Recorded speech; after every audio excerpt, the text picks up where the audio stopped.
Hi everyone, Renegade68 here with more Let's Play 999 Blind. Last time, the nerd blew up. Was that last part of the part before? I don't know, because it was last session. I haven't edited that session at all. So we're going to decide between door 4 and door 5. Gee, I didn't put any thought to this in between sessions, by the way. So this is all on the spot. Well, let's see. If we go into door 4, we'll be going into door 4 with Akane,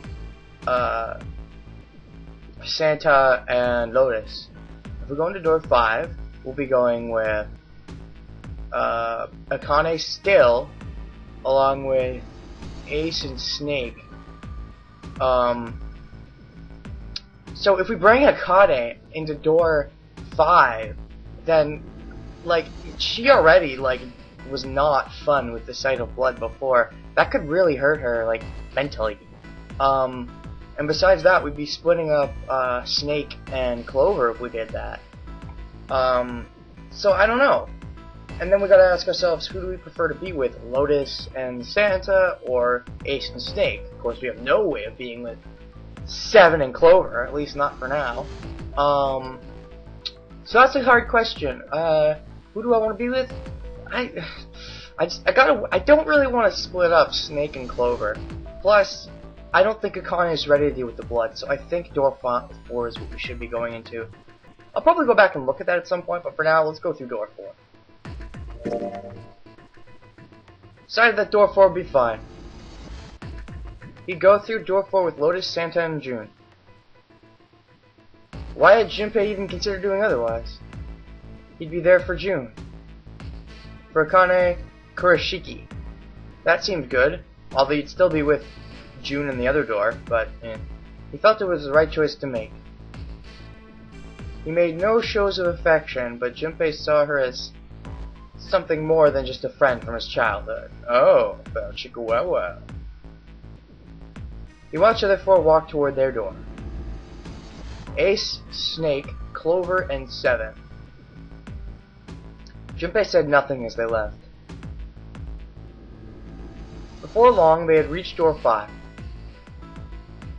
They talked to one another for a few seconds, saying things Junpei couldn't hear, and then laid their hands, one by one, on the scanner panel of the red.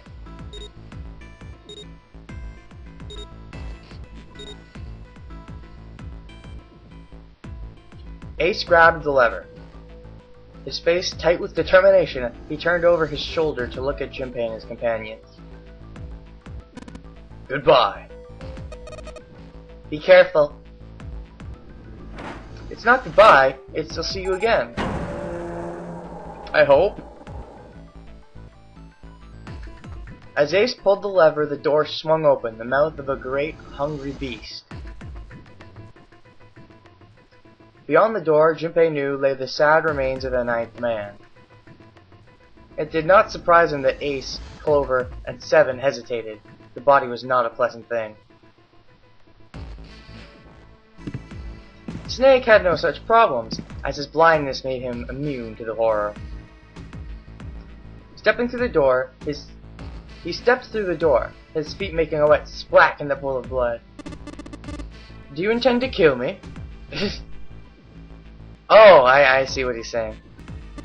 I assume you haven't forgotten the door only remains open for 9 seconds, have you? Snake had not even bothered to turn around, but the other 3 steeled themselves and stepped through the door. Well, that's good.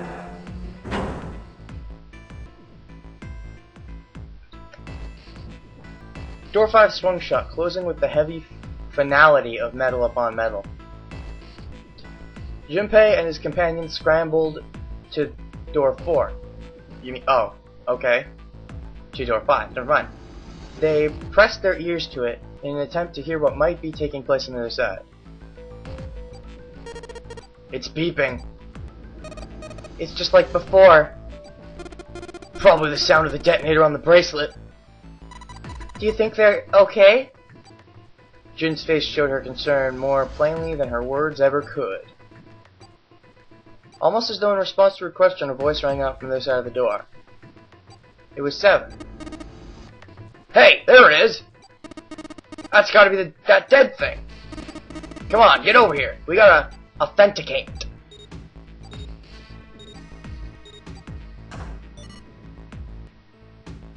The beeping stopped. The sighs of relief were audible even through the heavy door. Ugh, looks like it stopped. Junpei and his companions leaned away from the door and breathed a collective sigh of relief of their own. Hey guys, are you doing alright over there? They'd heard Seven's voice, but it wouldn't hurt to be sure. Yup, we're fine. Despite the recent danger, Clover's voice was as bubbly as ever. Oh hey, I'm gonna tell you about this whole dead thing, okay? The dead is just like the red, but the color's different. You know how the red was red? Yeah. Well, the dead is blue. Of course. Other than that, it's just like the red. Authenticating is the same too. Awesome, thanks, that helps a lot. Well, we should probably move on now. You be careful out there.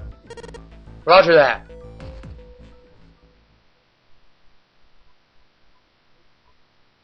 Junpei and the others left door 5 and headed toward door 4. They stood in front of the red and placed each of their hands upon it.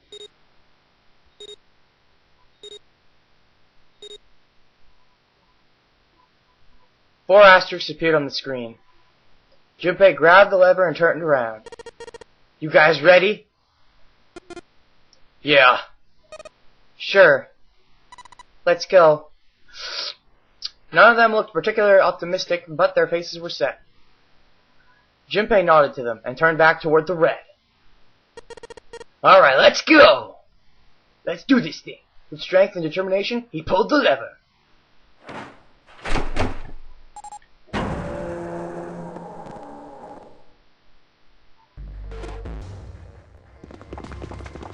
The four of them leapt through the door together.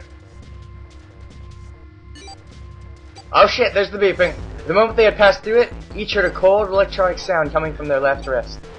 That's fun. Where's the dead? I don't see it. Oh jeez, a skull. In the center of each bracelet, a red skull appeared and began to flash.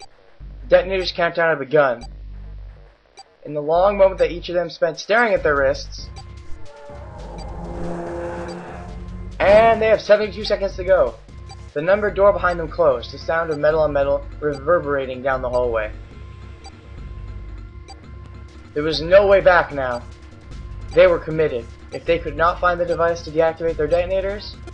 Hey, where the hell is the dead? How would I know? Don't give me that crap. Start looking. I already am. They began to run, eyes looking frantically for the device that was the key to their salvation. The hallway they found themselves running down was a long one, easily 300 feet in length. On the right side of it stood a series of wooden doors, all nearly identical. If they had taken time to think, they would likely have discerned that the doors led to cabins. Don't tell me the dead is in one of the rooms! Oh no! How many rooms do you think there are? If there's more than 0, then too many. Junpei was too frightened to count properly, but as his best guess, there were 7 or 8 of them. Ah, fuck! There wasn't time to count to be sure. Junpei ran to the nearest door. He grabbed the knob and shook it hard. It wouldn't open. It didn't feel locked, more like someone had hammered an iron plate over the other side of the door. Junpei turned around to find another door, and saw that his companions had already run to doors of their own. They did not seem to be having any more success than he had. Their own words confirmed his fears. Shit, this one's no good! Same here. It's not moving! That's what she said. June was the last to speak up. As Junpei looked in her direction, his eyes caught something he hadn't noticed before. A small red light. It flashed at him, dimly, from the end of the hallway. That's it! Over there! Even as he yelled, he ran. He grabbed Santa, Lotus, and June and pulled them toward the light. How'd he grab all 3 of them? No! Don't go towards the light! It's a trap! Santa called out to them as he ran. Hey! How many more seconds do we have? How would I know? Our time limit is 81 seconds. I know that, god damn it! I'm asking you how many seconds we have left! In all likelihood, Junpei figured, nearly a minute had already passed since the door had closed behind them. If that was true, urgency foremost in all their minds, they arrived at the end of the hallway. The dead sat on the left wall, blinking almost tauntingly at them. Hurry! Junpei grabbed hold of the machine, his hands slick with sweat and shaking. He slammed his hand against the scanner panel. The other three quickly followed suit. With a grunt, Santa yanked the lever downward. Hoo boy! That's a rush.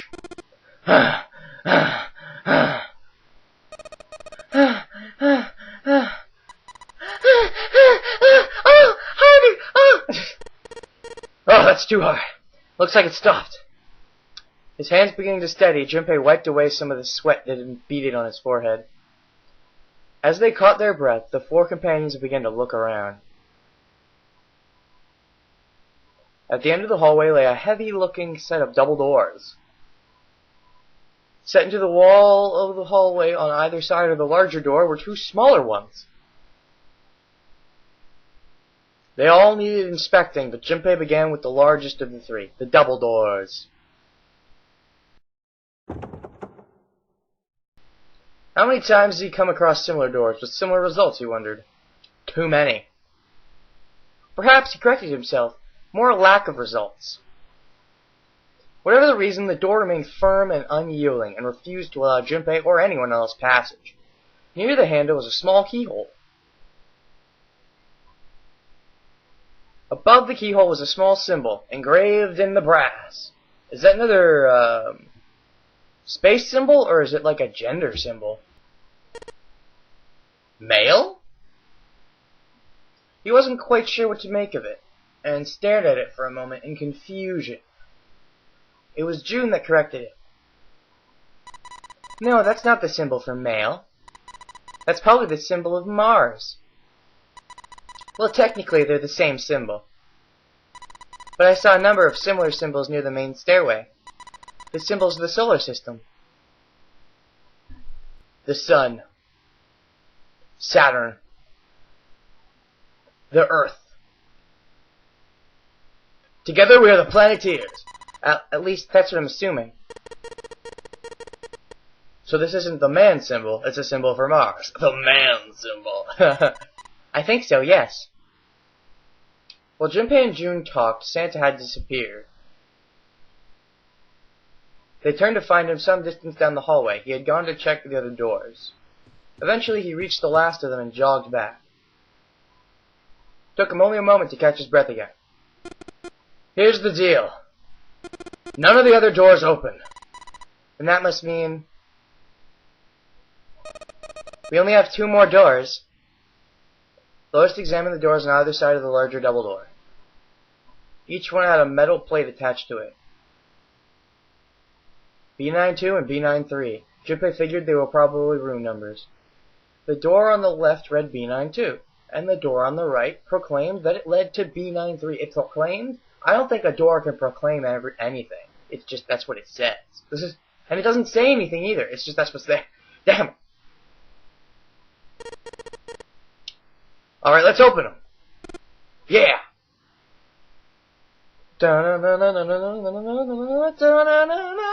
Junpei put his hand on the doorknob for the door that said room 92. You mean B92. Whatever.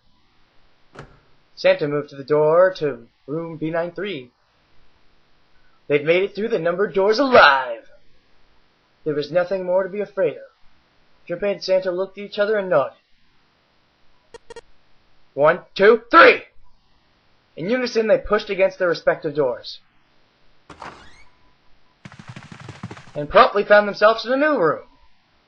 June followed Junpei as he threw open his door. They turned around and saw that the door on the other side was open as well.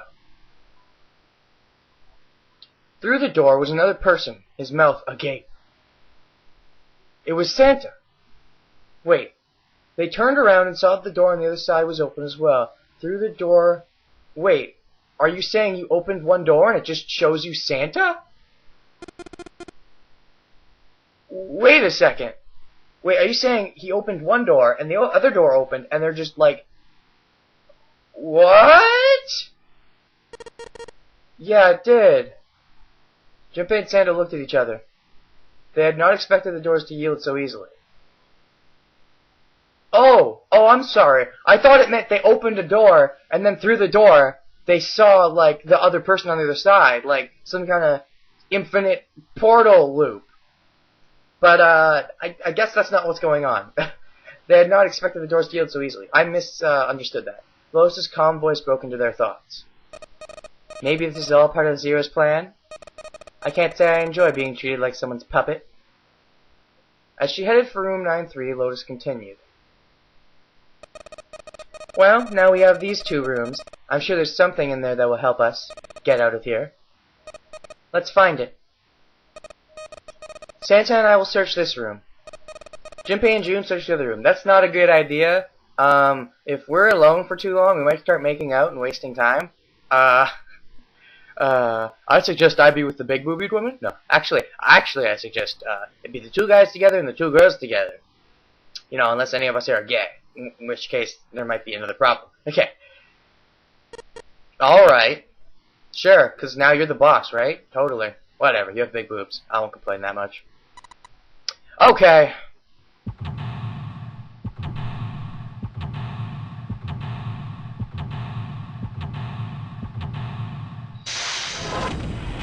Hi there. Eyes. Seek a way out.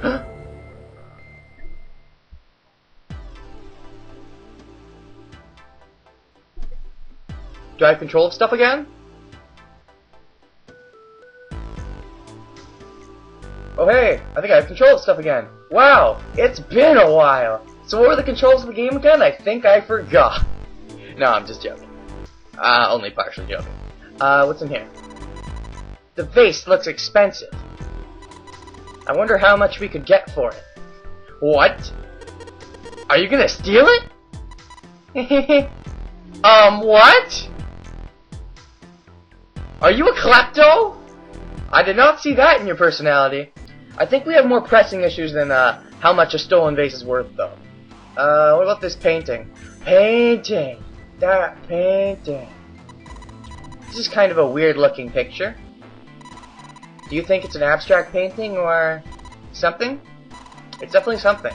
It looks like, kind of like a demon, with an elephant-like nose. A demon? Kinda, I guess. I kind of see a horse in there, actually. I kind of see, like, some kind of horse with a giant helmet thing. And then there's also a tombstone, and I don't know. Sucking on a human being's brain. What? Where the hell did that come from? What's her brain made of? She's not as generic as I first took her for. Okay. That's good. I'm glad. I'm glad she's not as bland as I thought she was. Can't say I'd mind finding out a little more about what goes on in there. What's here? File. What do we got? Oh god, what is all this? About digital rooms, controls during an escape, controls during story section, item screen controls, file screen controls, map screen controls, calculator controls, escape tips 1, escape tips 2, escape tips 3, escape tips 5. Escape tips? Are you joking? Like hell I'd look at those. What's this do? Oh, okay. What else do we got? Okay, we got a room. And then we got this stuff over here. We can't go to the left? No. I guess we can only go to the right. What do we got here? Matches! Cool. Search. It's a box of matches.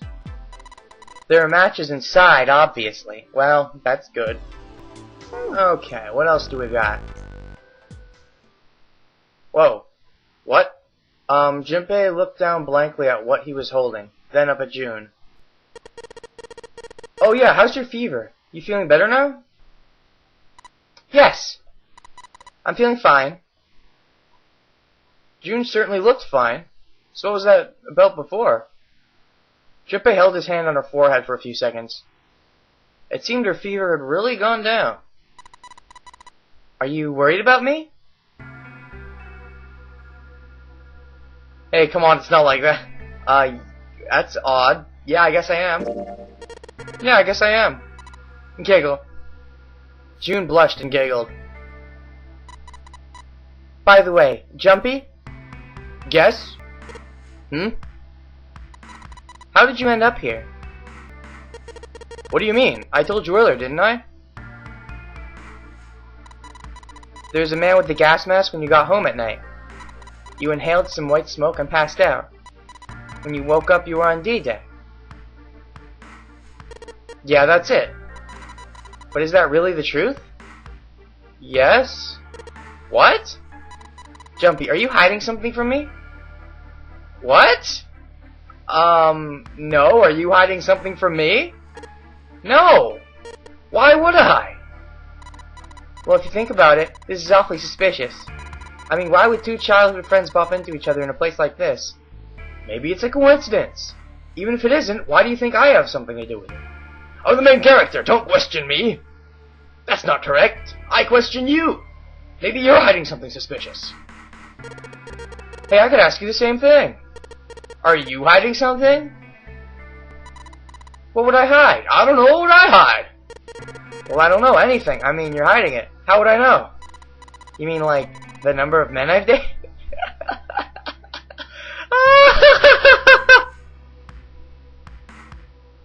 Oh, that's good. Junpei's heart stumbled all the way. Do you want to know? I don't know. Maybe. Probably not. You had to admit, he was a little curious. Don't worry. She smiled at him. Only 18? 18? That's a good amount. Times 0. Oh, you're funny. Haha, really? No one? Yeah, I guess I just haven't met Mr. Right yet. Oh, well, if you want to meet Mr. Right, tack a W on front, and I got the perfect game for you. June looked a little embarrassed, and scratched the back of her head in a desperate attempt to seem nonchalant. Okay, I get it. You have the hots for me, I have the hots for you, but we can't make out right now. We're trying to get out of here. Junpei coughed quietly in much the same way. Anyway, I'm not hiding anything. Just like you, Jumpy. When I woke up, I was on D-Deck. Well, you do have a point. I mean, why did Zero pick us? We haven't seen each other since elementary school. June nodded, and for a few moments she had the faraway look of someone in deep thought. Okay, this is fishy to me, actually. They haven't seen each other since elementary school, and yet they have all these romantic feelings for each other? Why is that? What is it that was separating them if they really liked each other, as it seems they did? Like, what's the deal? Did they not know where each other were for some reason? I think there's more to this. I'm sure there's gotta be. Look for what connects the victims. That will lead you to the culprit. Look for what connects the victims. That will lead you to the culprit. Was that a good impression? Do you remember Seven saying something like that? Yeah, I do. So? Well, that's what I'm saying. I think this must all have something to do with a classmate of ours. You got any idea who it might be? And why they're connected to everyone else, though? No, nothing. Oh. Well, if it had something to do with the school, then it could be one of our teachers, or maybe the principal. Or the janitor, or the lunch lady. No, I can barely remember any of them. Yeah, I know.